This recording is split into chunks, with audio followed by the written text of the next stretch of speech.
TV UNAM y Radio UNAM presentan un programa del Instituto Federal Electoral.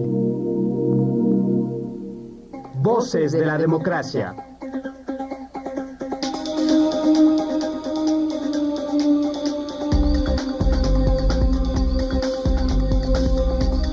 Voces de la Democracia. Hola, ¿cómo están? Bienvenidos a Voces de la Democracia. Soy María Elena Cantú. Hoy hablaremos de los derechos sociales y la democracia. ¿En qué consisten los derechos sociales? ¿Qué dice nuestra Carta Magna, nuestra Constitución sobre su tutela, sobre su protección? ¿Se puede hablar de una democracia de calidad cuando un pedazo importante de la población no puede ejercer a cabalidad estos derechos? Son los temas. Bienvenidos. Vamos a nuestro reportaje y regresamos al estudio. Voces de la Democracia, @ife.org.mx.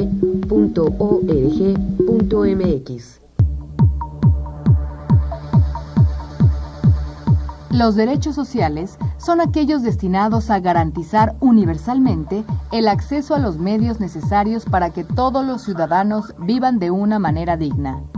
Esta definición tan abierta puede incluir a muchos derechos, laborales, políticos, culturales.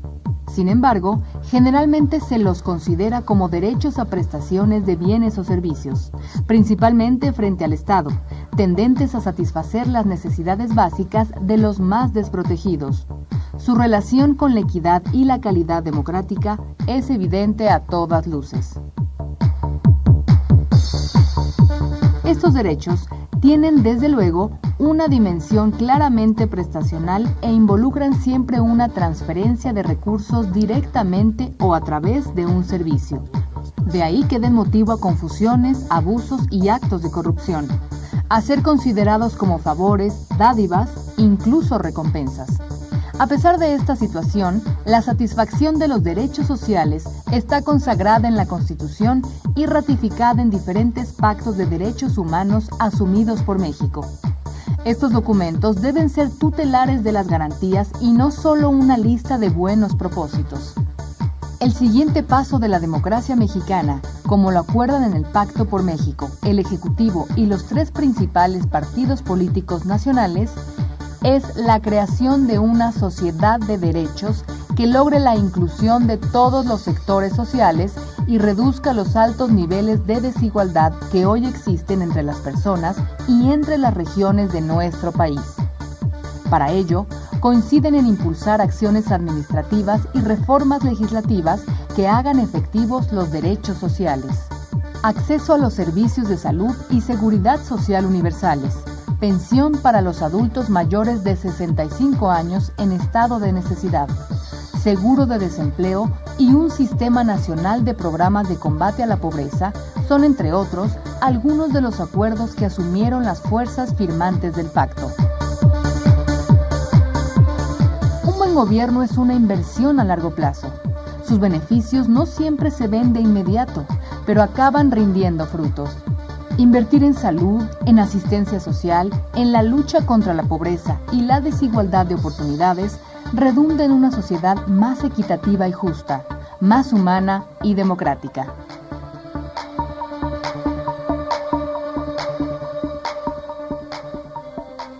Voces de la Democracia, @ife.org.mx. Le doy la bienvenida a Voces de la Democracia a Guillermo Farfán Mendoza. Es profesor e investigador del Centro de Estudios Políticos de la Facultad de Ciencias Políticas y Sociales de la Universidad Nacional Autónoma de México. Maestro, ¿cómo está? Bienvenido. Muchas gracias, buenos días. Gracias también a Rodolfo de la Torre García, coordinador de la Oficina en Investigación en Desarrollo Humano en México del Programa de las Naciones Unidas para el Desarrollo, el PNUD. Gracias. Muchas gracias, gracias por la invitación. Cuando hablamos de derechos sociales, ¿qué debemos entender? ¿Y qué dice nuestra Carta Magna al respecto, maestro? Bueno, los derechos sociales vienen a constituir la última generación de los derechos, digamos, de las personas o de los distintos grupos colectivos. Como todos sabemos, gozamos de determinadas garantías individuales, gozamos de otros derechos políticos, particularmente el más importante, el derecho a poder designar a nuestros gobernantes, ¿no?, mediante un voto universal. Y digamos, esta última generación serían los derechos sociales que nos darían a todas las personas como ciudadanos integrantes de una sociedad, de un país, la posibilidad de acceder a una serie de satisfactores. A una vida digna.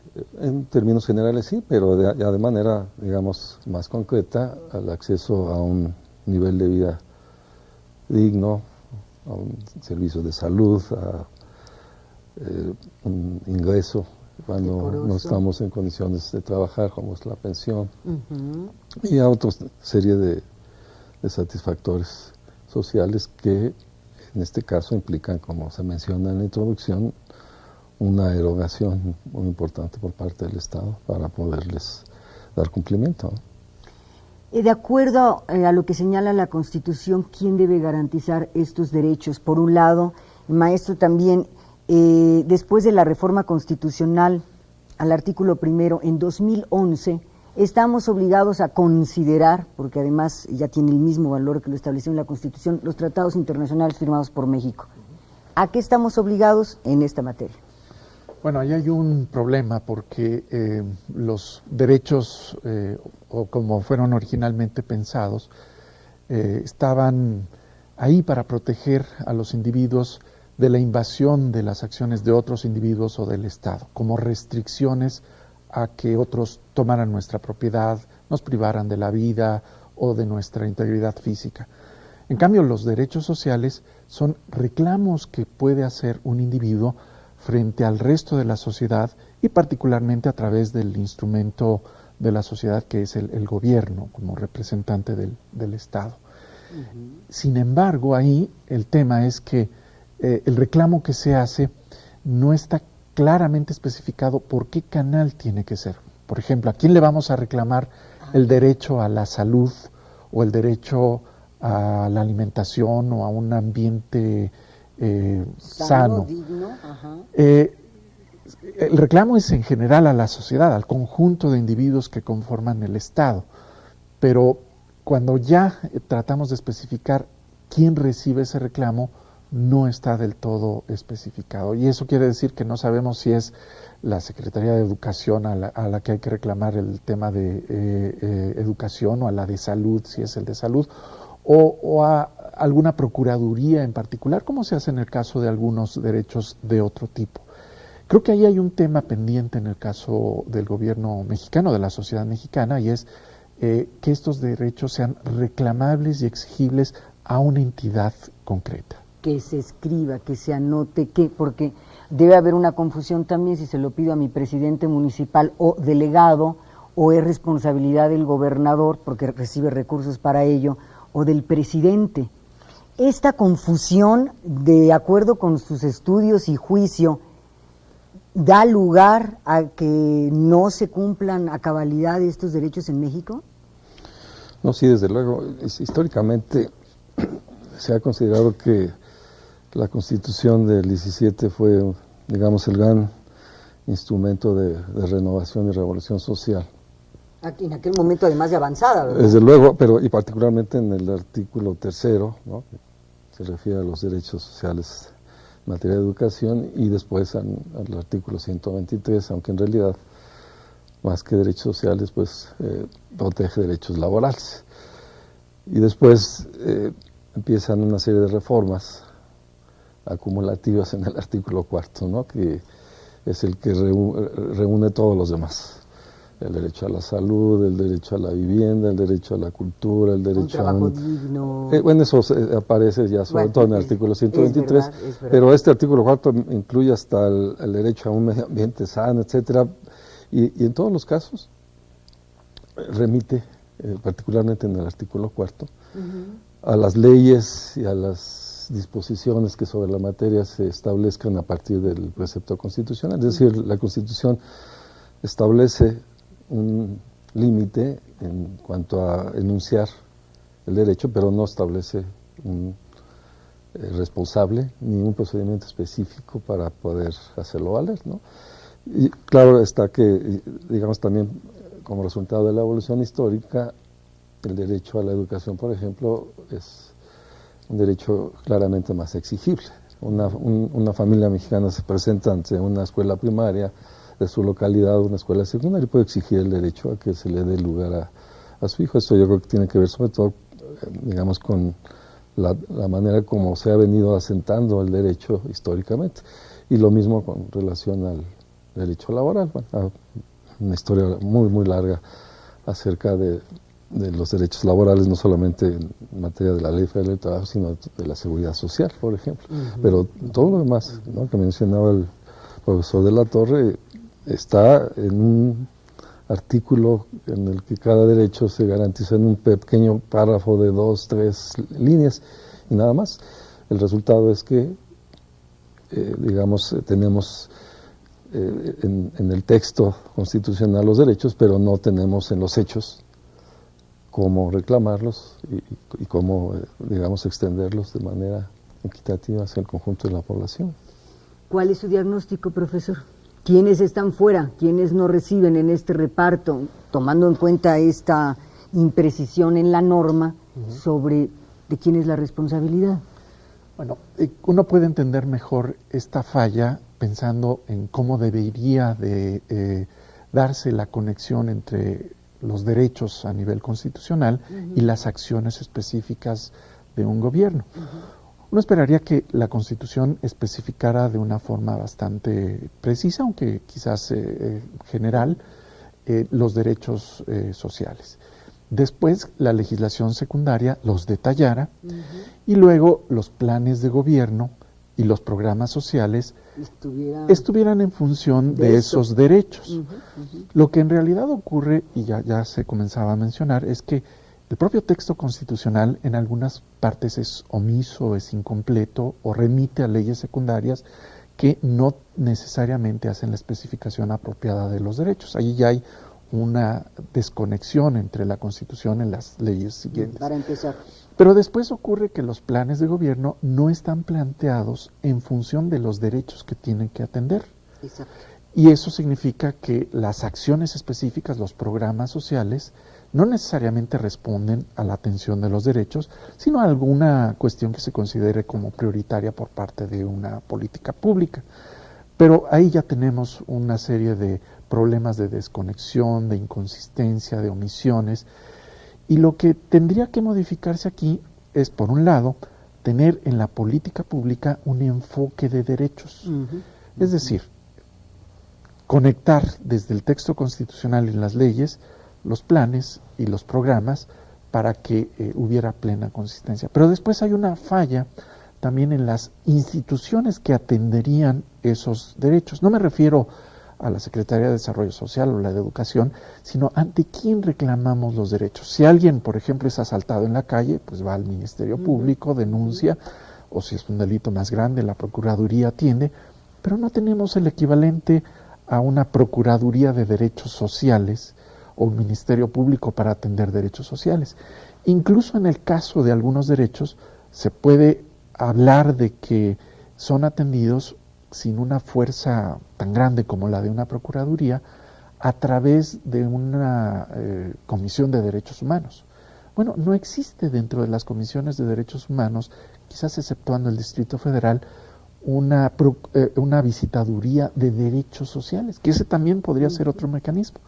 Entonces, entre no tener un ministerio público, una procuraduría o una visitaduría de derechos sociales, pues tenemos ahí un problema de reclamo de esos derechos. Ahora, con la reforma al amparo, si yo me amparo porque me están violentando mi derecho pues a la salud, para poner un contra quién me amparo, a quién denuncio, a quién demando el ejercicio del derecho. Ahí está parte del problema. Sí, y esos huecos terminan yendo, cuando no se encuentra una solución, pues a la Suprema Corte de Justicia, que sí determina que hay que ser atendidos esos derechos, pero eso no resuelve la laguna legal y de instituciones para atenderlos. Maestro, entonces, con estos vacíos y con esta falta de enfoque en materia de derechos en las políticas públicas, ¿cuál ha sido en los últimos años nuestra historia para resolver este problema. Se lo pongo así, todos recordamos, por ejemplo, Solidaridad, y ahora tenemos el Seguro Popular, en fin, varios programas. ¿Cuál es el mapeo, a su juicio, de la manera como el gobierno ha intentado atender esto? Bueno, creo que lamentablemente la manera como se ha tratado de enfrentar este enorme déficit en materia de derechos sociales es a través de estrategias más bien de carácter asistencialista, ¿no? Que es lo que define, ¿verdad?, en términos muy generales, toda la estrategia de combate a la pobreza, ¿no? Que aunque desde luego no implica la gran proporción presupuestal del gasto social mexicano en términos de su dinámica de crecimiento y de expansión, desde luego ha sido la más importante de los últimos años. Pero bueno, tampoco creo que debemos de soslayar el hecho de que, no obstante que, bueno, yo mencionaba hace un momento que el derecho social a la educación históricamente ha cumplido de manera general con esta obligación constitucional. De manera quizá tácita, también ha ido mostrando ciertos avances en otro terreno. Por ejemplo, esto que se menciona sobre el Seguro Popular. El Seguro Popular en sí mismo da lugar a una gran discusión, pero recordemos que hacia 1983, durante el mandato del presidente Miguel de la Madrid, la salud se convierte en un derecho constitucional. Y si nosotros observamos la manera como ha venido evolucionando la política de salud en este país, nos damos cuenta que ha tenido un cierto impacto sobre la formación de los programas de gobierno. El Seguro Popular, con todos sus defectos, yo creo que es una expresión de que la tendencia en materias de derecho a la salud es hacia la universalidad, ¿no? Digamos, es una tendencia a encontrar una fórmula, que desde luego estamos, yo pienso, todavía muy lejos de encontrar, para poder dar una garantía al conjunto de la población para proteger la salud a través de las distintas instituciones e instrumentos con los que cuenta el gobierno, ¿no? En este momento básicamente ha sido con una separación entre lo que son las instituciones de seguridad social, como el ISSSTE, como el Seguro Social, y después el conjunto de la población abierta, ¿no?, a través de la Secretaría de Salud, pero en la idea de que este tipo de programas, este tipo de iniciativas de política social pudiera desembocar en un sistema nacional de salud, ¿no?, que daría pie entonces sí a una idea de universalidad en materia de salud. Entonces tenemos, yo creo que esta tendencia paralela, ¿no? Por un lado, un fuerte énfasis en estrategias asistencialistas que no generan derecho social, ¿no? Son asistenciales, el gobierno los da en la medida de sus posibilidades o de sus intereses, y por otro lado, camino un poco más lento en donde los preceptos constitucionales poco a poco, de manera tácita, van encontrando cuerpo en políticas más ambiciosas como el de dar una protección universal en materia de salud. Así es, y de hecho lo vamos a revisar en este Pacto por México. Pero si midiéramos los resultados, maestro, por un lado de los proyectos asistencialistas que, como bien apunta el maestro Farfán, no cumple el derecho social o no atiende el derecho social, sino, bueno, si tengo recursos los pongo y si no tengo, ni hablar. Por ejemplo, estaba yo escuchando hace unos cuantos días al secretario de Hacienda admitir que el crecimiento económico esperado no va a ser tal, y sin embargo dice, pero no se tocará el gasto social. Decir gasto social es demasiadas cosas.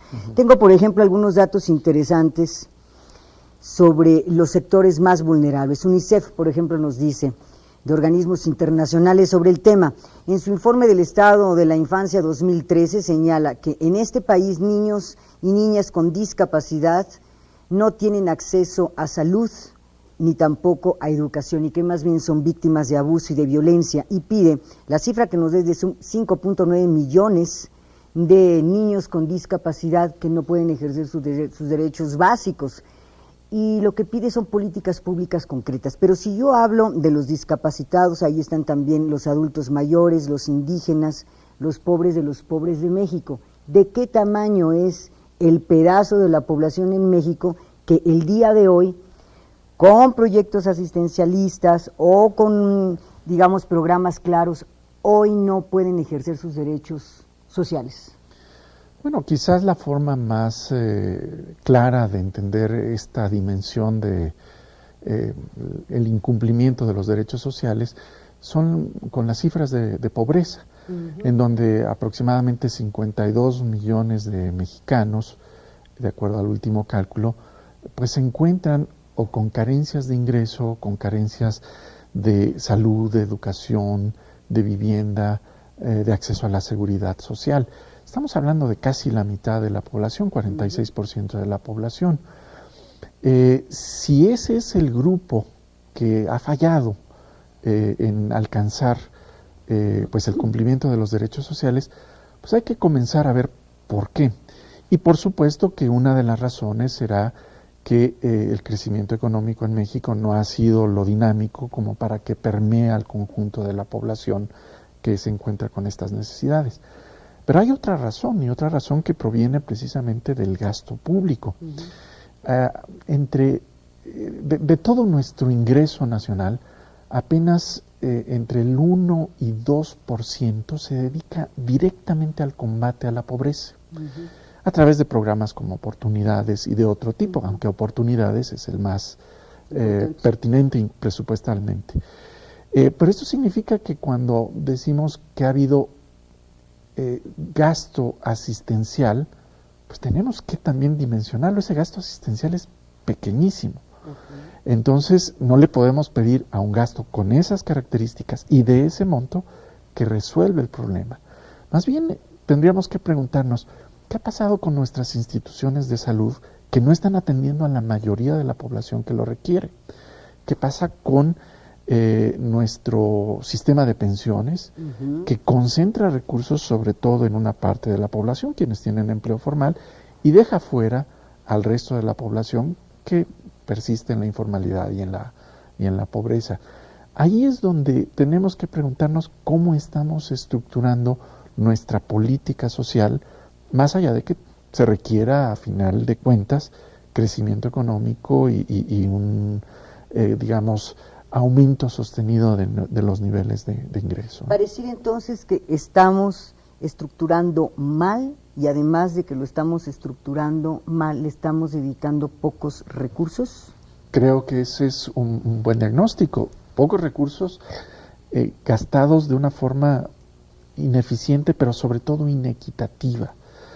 Porque hay que pensar, por ejemplo, que más o menos la mitad del gasto que se realiza en temas de salud, educación y apoyo a los ingresos, más o menos la mitad son estos apoyos a los ingresos, subsidios como a la electricidad, a la gasolina, Procampo, etcétera. Y casi el 40%, quizás un poco más, de ese monto que se transfiere casi en efectivo, se queda en el 20% de la población de mayores ingresos. Entonces, estamos gastando poco y además lo estamos concentrando poco y de manera inequitativa. Antes de consultar a algunos de nuestros ciudadanos sobre el tema, ¿coincide, profesor? Poco, mal y de manera inequitativa. Sí, totalmente. En realidad, digamos, si vemos la manera como viene investigando esta problemática, no solamente a nivel de México, sino, por ejemplo, de toda América Latina, instituciones como la CEPAL, apenas hace unos días el propio Banco Mundial. Ellos lo que tratan de observar en América Latina es cómo se relacionan estas variables que han sido mencionadas, el crecimiento económico por un lado, pero por otro lado las políticas lo que le destinas sociales, ¿no? al tema social. Lamentablemente México, Centroamérica no han, digamos, podido beneficiarse de tendencias que han sido más extendidas en América Latina durante la última década. América Latina no ha hecho tan mal las cosas, ha tenido un proceso de crecimiento económico más o menos elevado, pero no así en el caso de México, que ha tenido un lento crecimiento, que además se ha combinado con políticas poco distributivas, que es a lo que se estaba haciendo alusión justamente, ¿no? Es decir, lo que tenemos no lo estamos distribuyendo adecuadamente entre aquellos que son los más necesitados, y el resultado es que los beneficios pequeños o menores del crecimiento económico y del gasto social tienden a ser regresivos, se concentran en aquellos que ya eran beneficiados, sino en aquellos que son los más vulnerables. El caso de las pensiones en México es particularmente sistemático, ha sido extremadamente regresivo el gasto en seguridad social por diversas razones, ¿no? Pero en ese sentido, pues sí estoy de acuerdo en que es un problema particularmente de nuestro país en comparación con la manera como se ha venido desarrollando esta articulación de variables en otras partes, incluso de América Latina. Es decir, hemos perdido posición en América Latina. Mucho. A ver, sí. Entonces, antes de ir con nuestros ciudadanos, podremos arribar a una primera conclusión. Estamos estructurando mal, estamos destinando poco de manera inequitativa y hemos perdido lugares en América Latina. Otros países han encontrado mejores fórmulas en materia de derechos sociales. ¿Qué le preguntamos a algunos de nuestros ciudadanos? ¿Cree que las políticas sociales asistenciales son obligación del Estado? Y esto nos respondieron. Voces de la Democracia, @ife.org.mx. Deberían de ser una obligación, pero no lo toman así. Porque todos necesitamos de vez en cuando alguna ayuda. Entonces, el gobierno debería de tener contemplado dentro de sus planes alguna ayuda de ese tipo. No hay capital privado que pueda invertir en ayudar a las personas, pues el gobierno tiene que intervenir. Políticas asistenciales, pues supongo que sí, deben de encargarse de que la sociedad mexicana esté cubierta y se sienta protegida por su gobierno, ¿no? Definitivamente el Estado debe de tener, en mi opinión muy personal, un mínimo, debe de establecer los mínimos de los cuales la gente debe de tener cierto apoyo para no caerse de ahí. Ya lo que uno haga de ese mínimo para arriba, pues sí depende del esfuerzo y de las ganas que le eche cada quien, es mi opinión muy personal. Voces de la Democracia, @ife.org.mx. Bueno, además, escucharon algunos de nuestros ciudadanos. Efectivamente coinciden con nuestros especialistas, mal, poco, inequitativo. Y tenemos otro problema para agregar aquí, se llama corrupción. Hay una distorsión sobre este tema, sobre todo en tiempos electorales. Hemos visto con frecuencia cómo entre los propios partidos políticos se acusan de la manipulación de este gasto en momentos electorales por un lado, y por el otro también es muy frecuente en México encontrar que terminan las administraciones y como al año y medio nos dicen, pues tal gobernador, el mejor ejemplo ahorita es Tabasco, se está pidiendo una auditoría concreta para el tema de salud y seguro popular. O sea, encima de que se manipula este dinero en tiempos electorales, y en los tiempos electorales se supone que entra en veda, además no tenemos los mecanismos suficientes en materia de control, es decir, se desvía el dinero o se roban de plano el dinero, maestro. Bueno, yo ubicaría el tema de corrupción dentro de un contexto un poco más amplio, porque claramente se ha encontrado en estudios internacionales que la presencia de corrupción inhibe la eficiencia del gasto público. Un caso muy particular que se ha estudiado con bastante amplitud es que se ha observado que cuando aumenta el gasto público en salud o en educación, en los países donde no hay corrupción, se ven cambios en los indicadores, reducción en la mortalidad infantil. Fluye más fácil el dinero. Hay resultados, hay claramente avances, pero en la presencia de corrupción, ampliar el gasto público no genera diferencia en cuanto a los resultados. Entonces, la ineficiencia del gasto público está muy ligada a la desviación de los recursos. Pero yo comentaría que no es solo la corrupción, que es claramente la extracción de recursos públicos para propósitos privados, sino que en muchas ocasiones, y esto incluso de forma perfectamente legal, grupos de presión pueden desviar las prioridades del gasto público. Digamos, si hay agricultores con una gran cantidad de tierra y presionan para que los subsidios se otorguen en función de la extensión de la tierra, pues entonces ellos se van a beneficiar, pero no los pequeños agricultores o los jornaleros que no tienen tierra. Entonces hay formas legales, pero claramente que no reflejan las preferencias de la sociedad, de que los recursos se orienten de otra manera y generen inequidad. Maestro, su punto sobre el tema. Sí, estoy de acuerdo. Creo que claramente uno de los grandes problemas en este país tiene que ver con la corrupción, ¿no? Con el desvío de los recursos, no solo para el gasto social, sino para muchas otras actividades. Pero hay una dimensión, digamos que yo diría que hay una dimensión administrativa y hay una dimensión política, ¿no?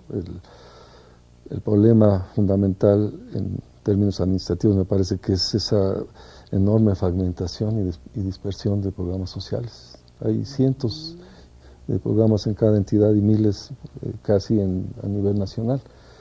Algunos tienden a traslaparse, ¿verdad?, sobre los otros. Se enciman, sí. Por un lado, y por otro, obviamente exigen un personal administrativo que tiene que gestionarlos. Entonces, una enorme burocracia. Claro, tenemos que preguntarnos de cada peso que se gasta socialmente, cuánto llega efectivamente a la población y cuánto se queda en el proceso administrativo que va desde la medición de la población objetivo, la administración propiamente dicha, la gestión de los recursos de manera burocrática. Entonces yo creo que esa es una dimensión del problema, que no es un problema estrictamente de este país, sino general, ¿no?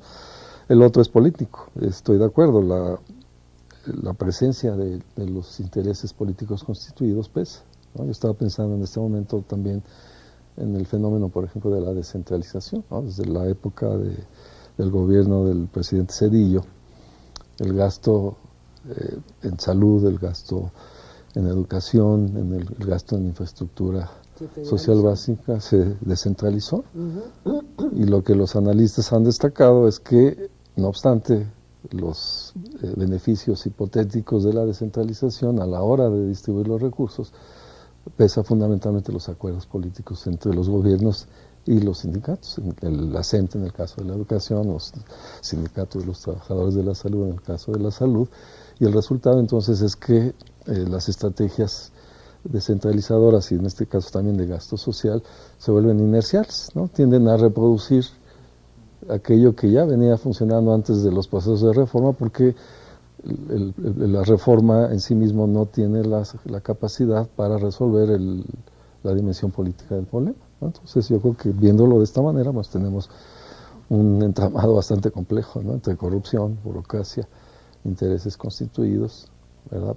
Y el resultado es que no tenemos aquello que esperamos, ¿no? Es decir, una elevación del nivel de vida de la población. Por ejemplo, además de estas malas estrategias que se derivan en una cantidad increíble de programas que se enciman, la burocracia que esto significa, pocas medidas de control, el tema de que va el dinero a los estados y ahí se queda con grupos de presión o sindicatos, me llama la atención particularmente, y hoy en día es tema de tensión, el asunto electoral. Por ejemplo, se hizo un adendum en el Pacto por México en el que los partidos se comprometen a no malutilizar en publicidad los recursos públicos, en publicidad electoral. Pero eso dice la ley. ¿No les llama la atención o qué opinión les merece que hagan un pacto de lo que ya dice la norma? Claro. Yo creo que es muy importante esta distinción en esas dos dimensiones, administrativa y política, que están interconectadas, porque en la parte administrativa, si hay instituciones sólidas, es un poco más complicado que se desvíen los recursos sociales, de programas sociales, a propósitos electorales. Y en un intento por ver esa solidez, el programa de las Naciones Unidas para el Desarrollo junto con Transparencia Mexicana es un intento por medir la solidez institucional de los programas federales, pero también de las acciones de los estados.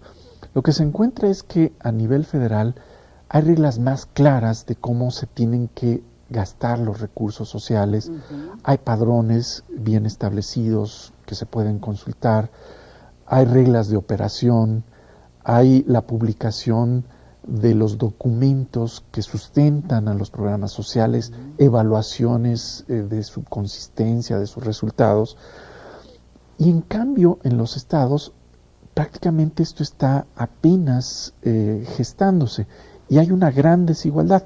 Pero si tomamos el bloque de las acciones de los estados con las de las acciones del gobierno federal, claramente la debilidad institucional está en los gobiernos locales. Y eso permite que algunos estados pues tengan más facilidad, las autoridades que en ellos operan, para que manipulen los programas sociales con propósitos electorales. Claro que esto hay que estarlo reevaluando constantemente, porque perfectamente puede revertirse lo que ha sido, digamos, en los últimos 10 años, el estado general de estos dos grandes rubros. Quizás pueda haber retrocesos en el gobierno federal y avances en algunos estados. Sí, es decir, para quien nos esté escuchando y diga, bueno, entonces regresemos esta atribución solamente al gobierno federal, quítenselo a los estados porque no están haciendo bien las cosas, no tendría que ser necesariamente la mejor salida. No, porque se pierden algunos de los beneficios de la descentralización, pero ciertamente ese es el gran dilema. ¿Dónde asignar los recursos, dónde poner el énfasis? Pero creo que ese dilema se resuelve fortaleciendo la institucionalidad, sobre todo en los gobiernos locales, y por supuesto continuar manteniéndola y reforzándola en el gobierno federal. Vamos a escuchar ahora lo que dicen, gracias maestro, nuestros ciudadanos. ¿Cómo se puede mejorar el ejercicio de políticas sociales? Este es un gran tema porque ya le dimos los elementos de en dónde estamos parados. Vamos a platicar con nuestros invitados sobre en dónde están las posibles salidas y a revisar con ellos lo que se propone o lo que se han comprometido los partidos políticos en el Pacto por México y revisar su viabilidad. ¿Cómo se puede mejorar el ejercicio de las políticas sociales? Nos dijeron lo siguiente. Voces de la Democracia, @ife.org.mx. Usted lo ha dicho, la misma pregunta bien implícita la respuesta, ejerciéndola, pero con honestidad, con decencia, con capacidad sobre todo. Como no veo claro, pues me sigo esperando y ya me falta muy poco, creo que no me va a llegar. Ponerlas en práctica y hacer uso de ellas, ¿no? El ejercicio de las políticas sociales se podría mejorar con un poco más de comunicación de los que están encargados, los líderes, con el pueblo, porque muchas veces la gente del pueblo no entiende las ideas de ellos, hablan con palabras muy aristócratas y es difícil de entenderlos. Pues combatiendo la corrupción y la ineficacia, la ineptitud de los encargados de los proyectos sociales. Teniendo más comunicación con la gente, pidiendo opinión a la gente.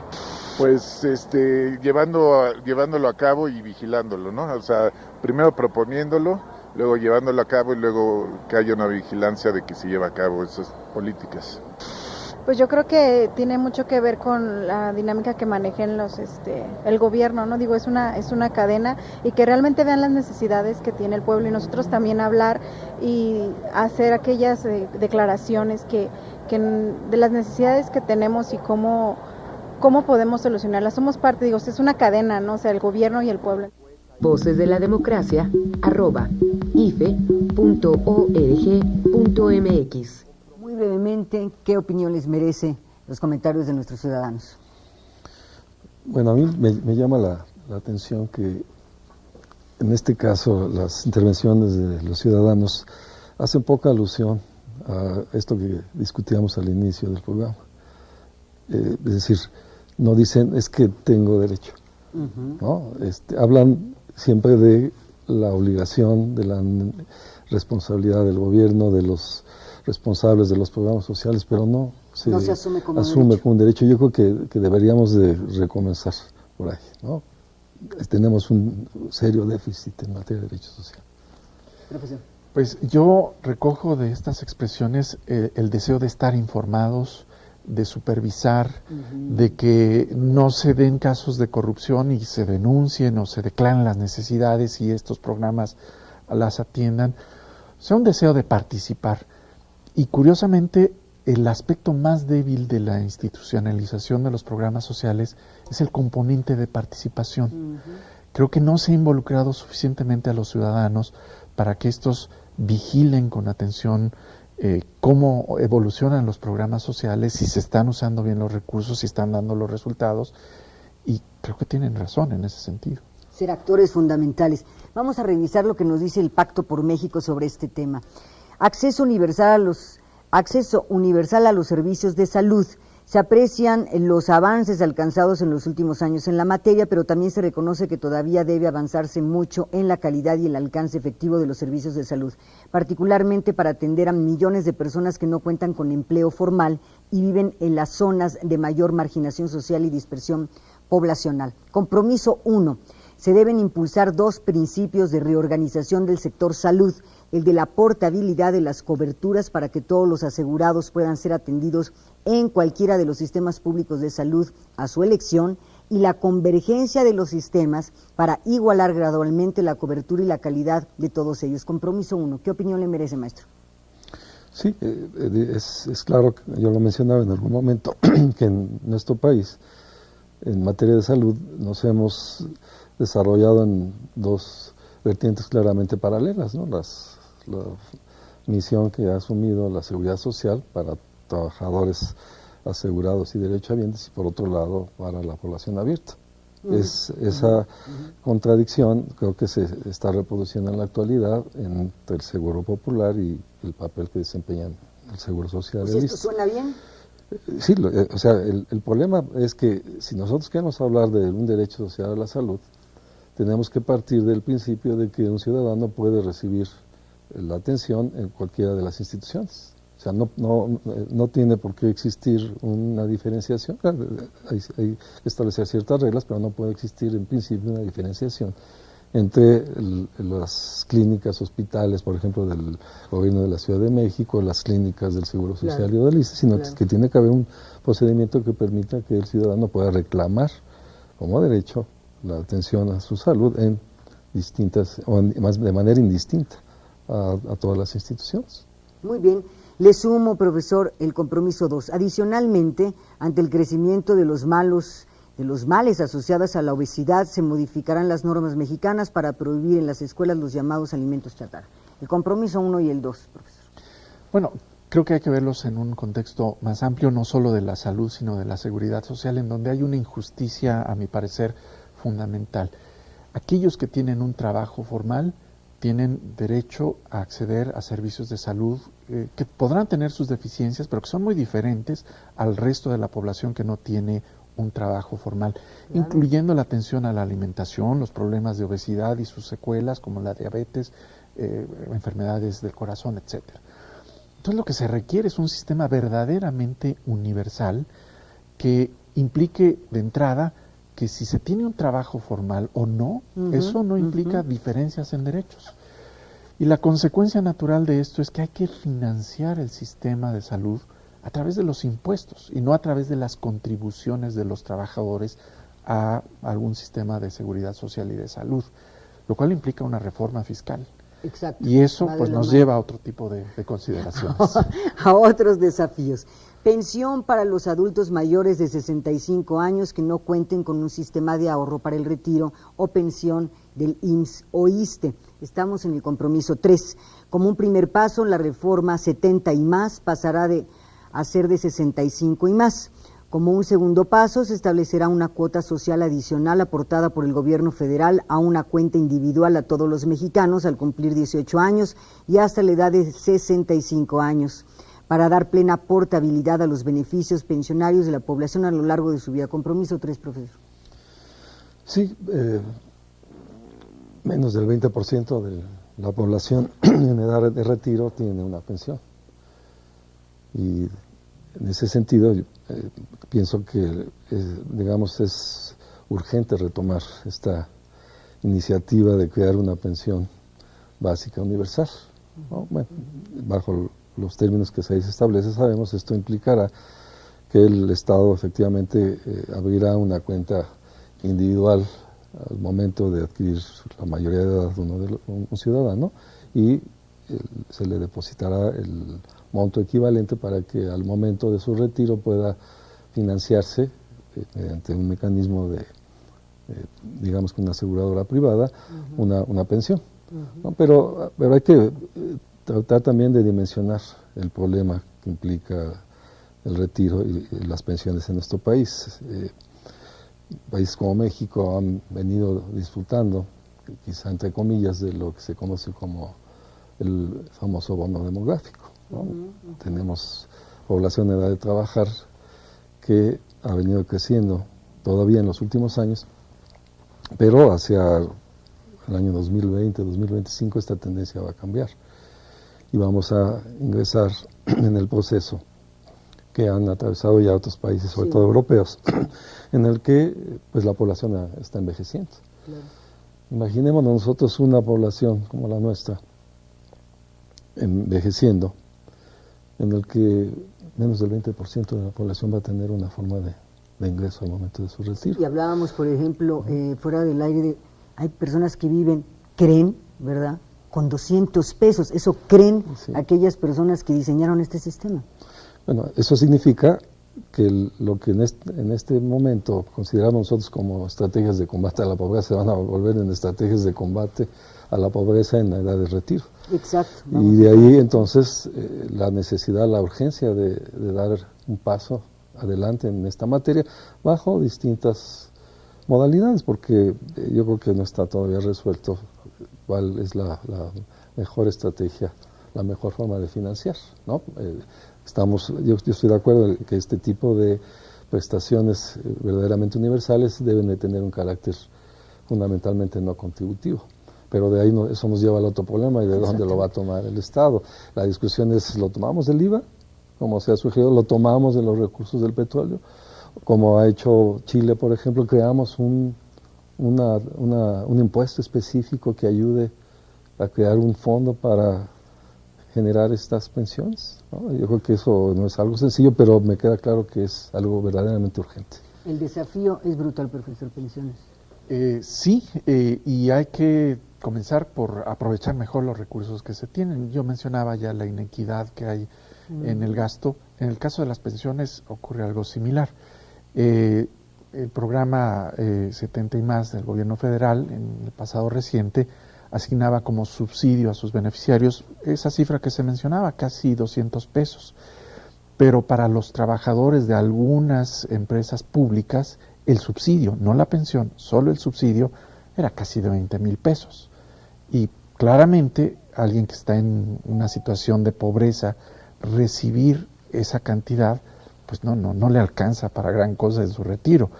Y en cambio, alguien que ya trabajó, que tiene cierto ahorro por su sistema de retiro, incluido en su empresa pública en este caso, que además el Estado le subsidie su pensión, pues suena como una receta para mantener y todavía más ampliar las inequidades. Hay que repensar la asignación entre la población de los recursos de pensiones que ya se están dedicando. Hay que repensarlo. El Sistema Nacional de Programas de Combate a la Pobreza es el compromiso número 6, es importantísimo. Con el objetivo de terminar con la pobreza extrema, se creará un Sistema Nacional de Programas de Combate a la Pobreza que eliminará el sesgo asistencial, subrayo esto, y el uso electoral de los programas sociales, y hará prioritarios sus esfuerzos para garantizar el derecho universal a la alimentación. Los recursos del Estado llegarán directamente y sin condicionantes a la población que más lo necesita y se ejercerán como reglas de operación y transparencia que permitan su evaluación y la rendición de cuentas. La erradicación de la pobreza extrema debe garantizar un mínimo fundamental, la alimentación. Por eso, la más alta prioridad la tendrá el garantizar que ningún mexicano padezca hambre. Suena muy bien, pero con todo lo que tenemos, damos un paso, creamos un vacío, damos otro en contra. ¿Esto es viable, este compromiso 6? Bueno, es viable, digamos, en cuanto a una estrategia o una visión, digamos, de país. Ciertamente yo no sé cuáles serían las modalidades específicas a través de las cuales se podría garantizar este derecho universal a la alimentación. Me queda claro, por ejemplo, que en la actualidad estas estrategias como Cruzada contra el Hambre, o ¿verdad?, que viene del famoso Sin Miseria brasileño, se vuelven fundamentales, porque si nosotros nos fijamos en todas las modalidades que se utilizan por distintos organismos nacionales e internacionales para trazar las líneas de pobreza, la pobreza extrema siempre implica, de algún modo, una canasta o un costo monetario de una canasta alimentaria, ¿no? Entonces, durante muchos años se ha venido trabajando sobre una idea a veces un tanto ambigua de lo que es la pobreza, de lo que es la pobreza extrema en lo particular, cuando en realidad nos queda claro que el problema de la pobreza extrema implica fundamentalmente alimentación, ¿no? Entonces yo creo que ese es un paso importante. Para empezar. ¿No? Definir bien el problema es una manera de comenzar a resolverlo. Ahora, la forma específica como se pueda dar garantía, digamos, no condicionada, no asistencial a la alimentación, ese es el gran reto, ¿no? Desafío. Maestro, le pido su opinión sobre este tema y su conclusión. Llegamos al final del programa. Sí, yo creo que este punto sí hay que tomarlo con mucha precaución, porque lo asistencial tiene su lugar, no necesariamente el central, yo diría que no es el central, pero además hay programas que se piensa que son asistenciales y en realidad son una forma indirecta de acumular capital humano. Tal es el caso de Oportunidades, que no simplemente da un cheque sin ninguna responsabilidad, sino que lo condiciona a que los niños estén en la escuela, se atienda la salud de la familia, y eso hace que mejore ese capital humano. Lo que entonces hay que ver es qué otro tipo de elementos faltan. Pueden ser algunos programas de carácter productivo, pero si vamos ya en esa dirección, lo que hace falta es el fortalecimiento del crecimiento de la economía, que detone un mercado de trabajo que efectivamente dé las posibilidades de las personas de sostenerse por su propio esfuerzo. Y con eso concluiría, la política social juega un papel, uno muy importante, pero a final de cuentas, si no está complementado por un crecimiento económico sólido, no vamos a llegar muy lejos. Su reflexión final, profesor Farfán Mendoza. Bueno, yo pienso que necesitamos consolidar aquellos derechos sociales que deben estar garantizados universalmente, ¿verdad? Educación, desde luego, salud, seguridad social. Lo que se refiere a los programas asistencialistas, yo creo que no podemos pasar por alto que el objetivo de los programas de combate a la pobreza no es eternizarse.